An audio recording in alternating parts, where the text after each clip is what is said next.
बंदर का मुख लिए नारद जी स्वयंवर में पहुंचे। स्वयंवर में जितने राजा बैठे थे सब लोग नारद जी को देख करके हंस रहे थे। वहीं पर भगवान के जय और विजय नाम के 2 पार्षद भी थे, वे भी हंस रहे थे।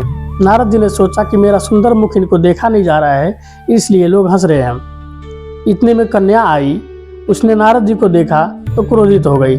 नारद जी ने सोचा कि लगता है मुझे ध्यान से उसने देखा नहीं, इसलिए नारद जी घूम कर आए। फिर कन्या क्रोधित हुई।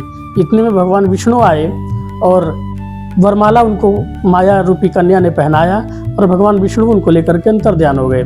नारद जी को क्रोध आया।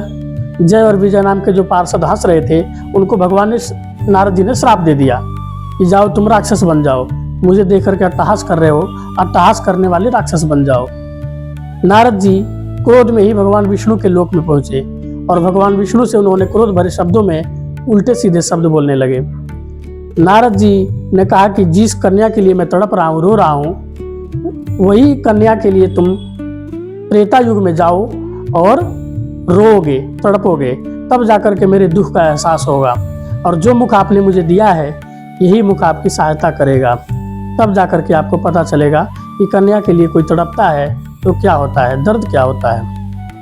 इतना श्राप सुन करके भगवान विष्णु ने अपना माया हटा लिया।